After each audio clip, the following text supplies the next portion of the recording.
Today,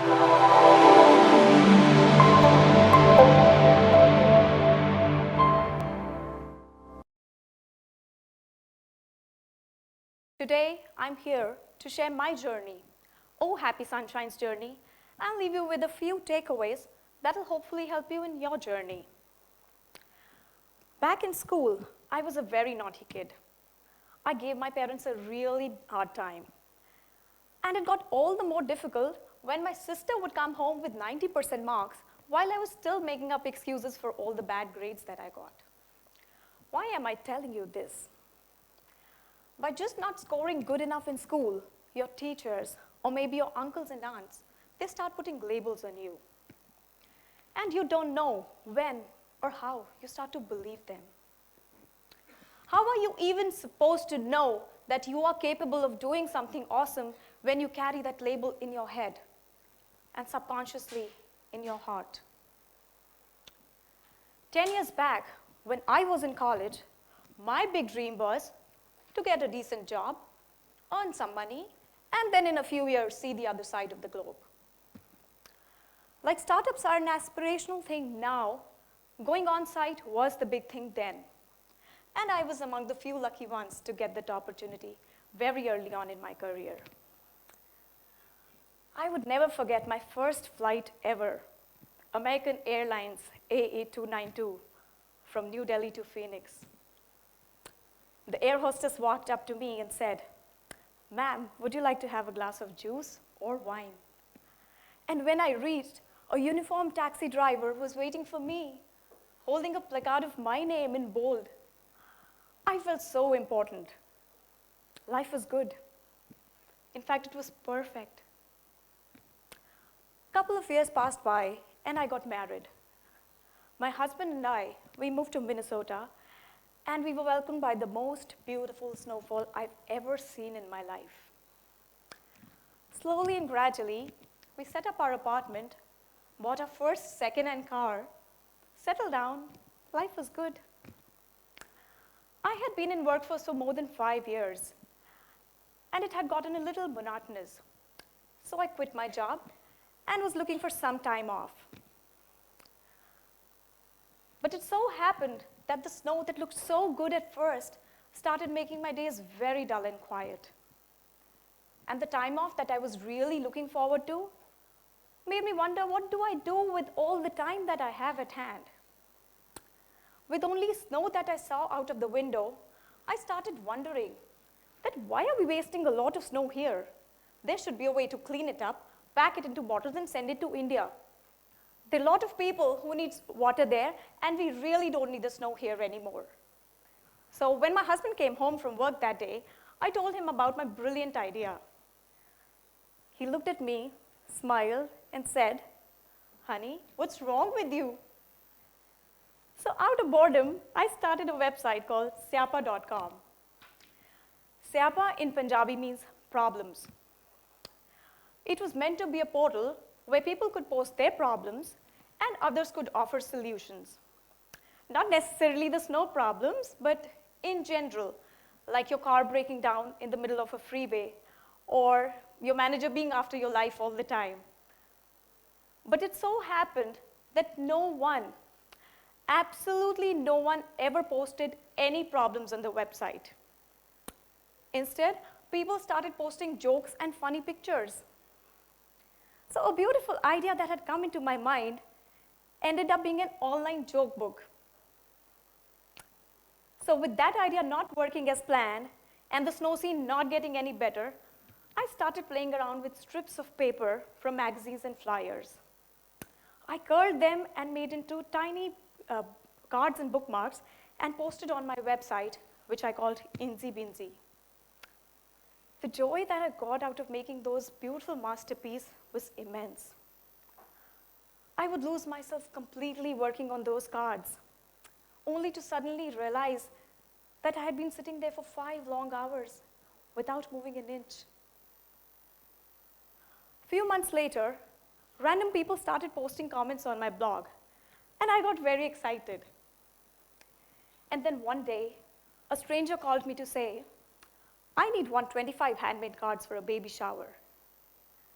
I was like, this is totally fake. I was pretty sure this was one of my friends playing a prank on me. But when I received the request in an email, I realized it was for real. I would give myself a huge pat on my back because I did complete the order after spending 6 sleepless nights, only to suddenly realize that I did not earn a single penny out of the order. Instead, I ended up paying $40 from my pocket. So this left me with one big lesson, that maths is a very important subject. So then my friends and relatives started asking me to make cards for them, and my card-making business started to grow. Spreading smiles through my cards brought a lot of happiness and sunshine into my life. But the real sunshine stepped into my life when a beautiful daughter, Sahana, was born. That moment is still very fresh in my mind when I held my daughter for the very first time. She was bundled in pink and white. Her twinkly eyes, her tiny little hands curled around mine. It was magical. That very moment, I knew that I want to give her all the joys of the world. I would do anything and everything for her to see her smile. But soon after, I stumbled upon the biggest problem every new mother faces: nursing her child when she is not in the closed, confined comforts of her home. World Health Organization recommends that all infants must be exclusively breastfed for the first 6 months of their life to achieve optimal growth and development. Let's have a quick look at the numbers. An estimated 1 to 5% of the women have the inability to produce enough milk for the babies. Among the remaining 95% who do have the ability to breastfeed, only 17% continue to exclusively breastfeed until the child is 3 months old. The number further drops down to 14% until the child turns 4 months old.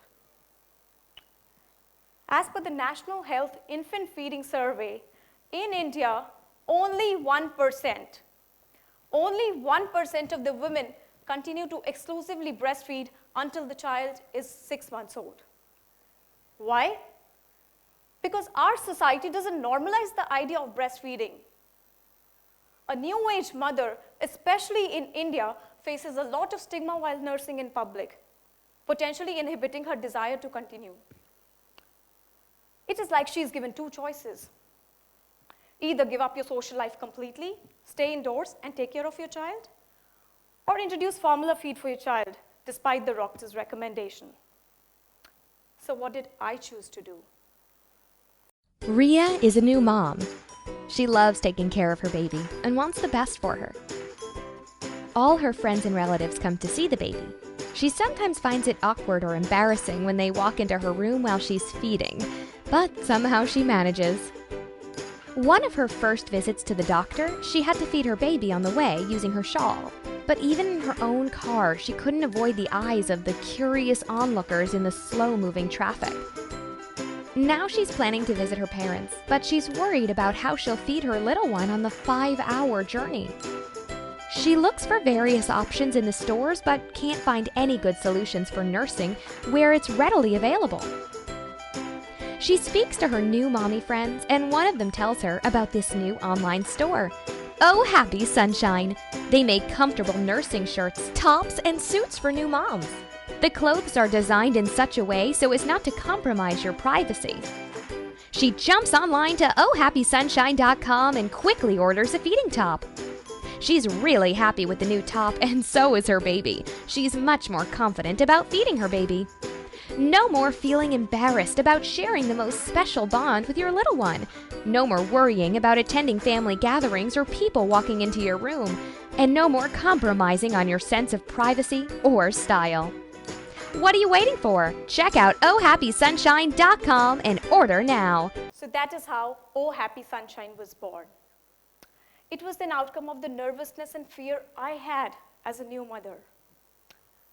As I launched my store, there were about 7 sales in the first couple of weeks. And I kind of figured out that if these 7 people found the product valuable enough to purchase, and I got good feedback, I think I can improve and grow from here. Since then, we have come a long way, but we're still a small organization. Small in terms of office space, and small in terms of number of employees. But in this day and age, what really matters is not how big you are, but how big an impact you are creating. With each product that I sell, I know somewhere I'm making the life of a mother and her child better. I would like to share 3 lessons with you which I have learned from a few things that worked, a few more that failed, and a lot of which never saw the light of the day. A very common advice which you might have heard is, if you build, they will come. Well, when I built Siapa, they never came. This left me with one big lesson, that product alone is not enough. Another thing which you guys might have heard, and heard a lot, is follow your passion, follow your heart. In my card making business, I did follow my heart. When I made cards, it did not matter to me what others thought about it. I made cards because I loved it. But I kind of figured out that handmade greeting cards did not have enough demand in the market, and there was only so much that I could do. So I understood that passion is important to help you sail through tough times, but again, it is not enough. So the missing piece of the puzzle was the problem. And in case of Oh Happy Sunshine, the problem was real, and it was big. And there were enough people out there who were ready to pay to see the problem solved. So it is that at that intersection of the product, passion, and problem that you find the recipe of a sustainable business. Second is start, and start small. Every great business starts with an idea. And the most important thing for you is to transform that idea into action. And that is where many of us start to feel overwhelmed. We lose a lot of our energy in the ifs and buts. All you need to do is drop those ifs, kick those buts. Oh Happy Sunshine started with a 2-person team, 5 designs, and 0 inventory. When we received an order, I used to rush to the tailor to get the dress ready the same day. If I had waited long enough to set up a huge inventory, build a huge manufacturing unit, hire professional tailors, I would have never started. So the key here is to start, no matter how small. That way, you will be able to validate the problem without putting everything at stake. The third one is the relationships. Business is about one thing. It's about relationships. It's about being helpful to as many people as possible. I still remember those moistened eyes of Srinivas and Anita, my first tailor and his wife, when my husband and I handed him an amount of 1 lakh rupees as an advance. He used that money to buy a new machine for his son, so that would provide an additional source of income in their household. So the point I want to make here is that you really cannot grow alone. There's so many people you connect on the way. As you grow, you need to help them grow as well. As a new mother myself, I understood that how after the birth of the baby, suddenly the focus shifts from the mother to the baby.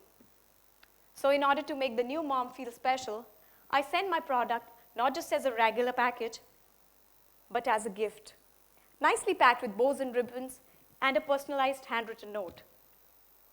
And today, I receive more thank yous for the cards than the dress itself. So in this day and age, the world is so much connected by technology and devices that any little effort that you take to build that personal relationship, it does go a long way. I would like to leave you with this closing thought. Sometimes things work out the way you want them to, and many a times they don't. Following your dreams will never be easy. Stepping out of the comfort zone and venturing into the unknown will always be challenging. And you don't know which of those challenges will knock you off your feet, that you start doubting your ability in yourself. What you need to do then is what I tell my 2-year-old. Get up, brush it off, and keep moving forward. Thank you.